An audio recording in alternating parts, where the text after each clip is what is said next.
Как-то раз, возвращаясь из очередного путешествия, остановившись передохнуть, мы, подводя итоги нашей поездки, решили, что вполне уже освоили нюансы передвижения по автомагистралям Турции и что нам пора бы уже увеличить дальность и продолжительность наших поездок. И, обсудив все варианты, мы приняли решение отправиться в недельное путешествие по древнейшим городам и историческим памятникам Месопотамии, колыбели многих великих цивилизаций. Сказано, сделано. Несколько дней передохнули, распланировали все путешествие буквально по часам и двинулись на восток. Решили сначала посетить сказочный Мардин и его окрестности, затем заехать в библейский город Уфу, где родился пророк Авраам и жил пророк Иов, и затем заглянуть не менее библейский Харан, ведь именно в то место и были изгнаны из рая Адам и Ева после их залета с грехопадением. И именно там провел свое детство и юность Авраам после отъезда его семьи из города Уфа. Там же неподалеку расположен самый древний на земле мегалитический храмовый комплекс каменного века Гебекли-Тепе, возрастом около 12 тысяч лет. Не посетить это место нельзя, как и гору Немруддаг, где на месте захоронения царя Антиоха на вершине горы расположен курган и монументальные скульптуры античных богов. Ну и проехать мимо красивейшей древней крепости Рум-Кале на Ефрате, где некоторое время жил и проповедовал один из учеников Христа, апостол Иоанн Богослов, тоже было нельзя.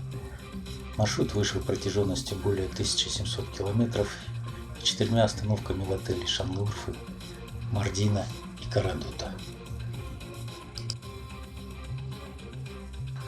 И вот, наконец, появился сияющий град на холме, город, как будто сошедший со страниц «Тысячи и одной ночи», великолепный Мардин.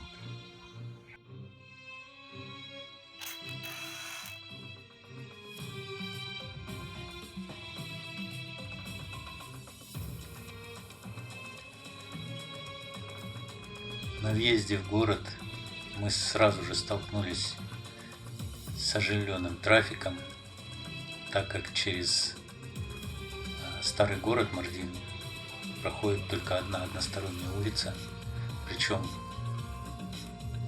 правую часть занимают припаркованные автомобили, а слева дорога остается минимальной ширины, где невозможно разъехаться, невозможно объехать.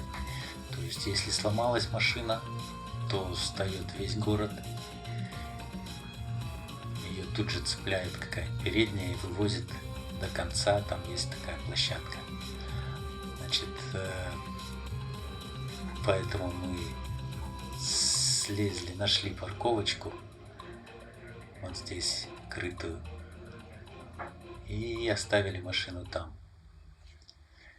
Потому что двигаться на машине просто невозможно. Ну и захотелось прогуляться после долгой дороги и посмотреть все своими глазами.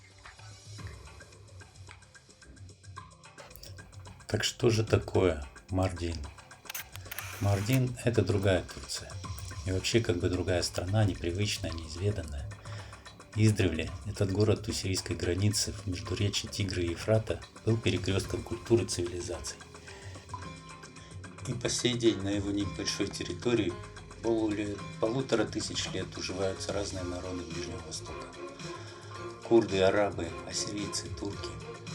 Город-музей словно сошел со страниц арабских сказок. Жилые дома взбираются вверх по крутым склонам скалистого холма, увенчанного мощной крепостью. Узкие улочки украшают старинные храмы, стройные минареты и роскошные особняки. На главной улице старого города, как и во времена Великого Шелкового пути, шумит Восточный базар, чей облик практически не изменился с XVI века. Расположенный между реками Тигр и Ефрат, Мардин считается одним из старейших городов Верхней Месопотамии. Он был построен вокруг, собственно, крепости Мардин, которая возвышается над крутым обрывом, как орлиное гнездо. Первые поселения здесь появились в 4500 году до нашей эры.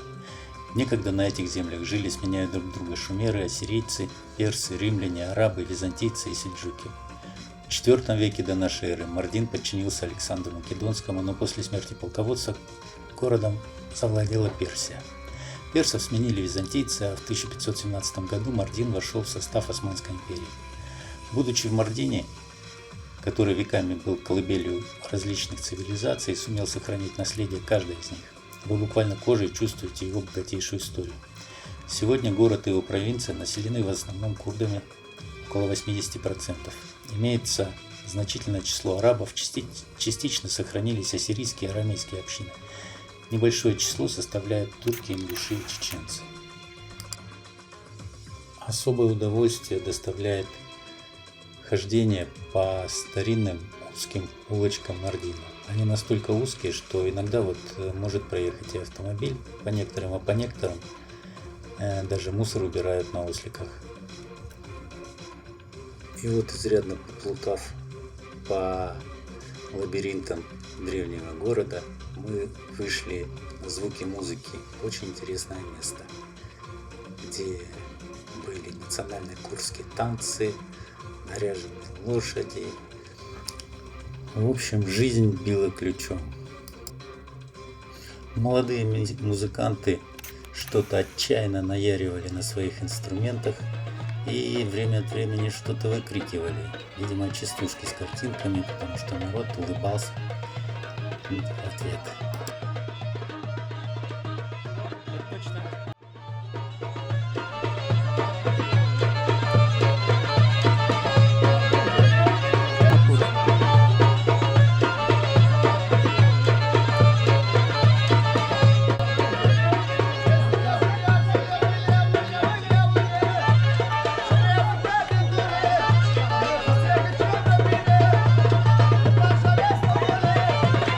Вы тоже услышали цоп-цобе, цоп-цобе?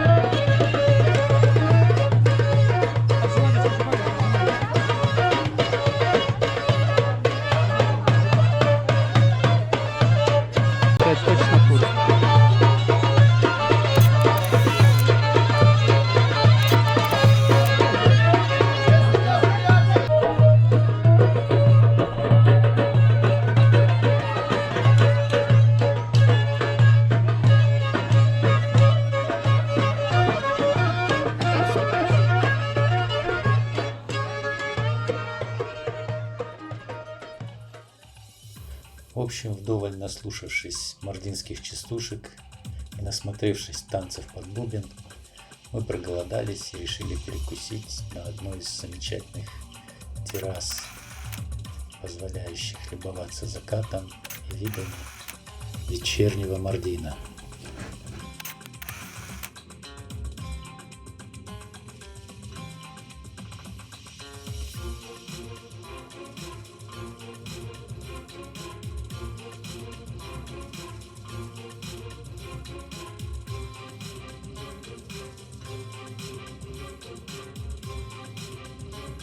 Вдоволь нащелкав фоток в Инстаграм,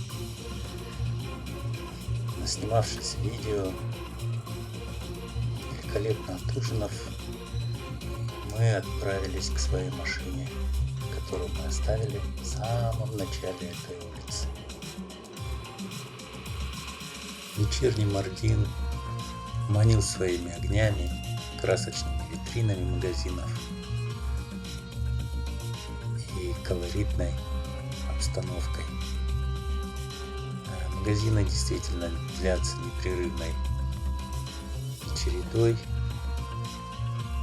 Кафе, магазины, в общем, вся улица заточена под туристов. Но, однако, набор довольно однообразен.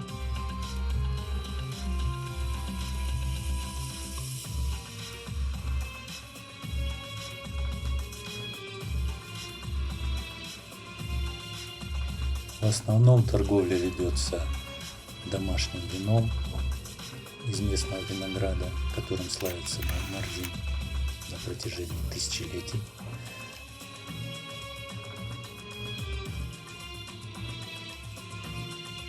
Мардинским мылом знаменитым, которое считается лучшим в Турции.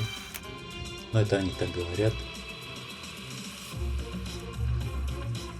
Также довольно много лавок с изделиями народных промыслов, с сувенирными чашками, кофейными, очень красиво сделаны, с сервизами, изделиями из металла, ажурного плетения красивого. И, конечно же, вкуснейший мардинский миндаль, самая знаменитая сладость из этого города.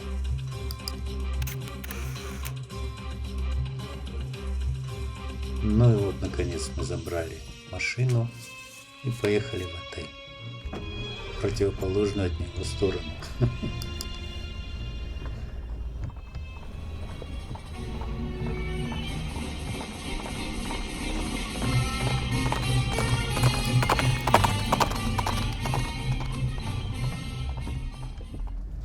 Ну и, конечно, этот гордый всадник революции сделал наш сегодняшний вечер в Мардине просто незабываемым. И, как говорится, усталые, но довольные, мы вернулись в отель.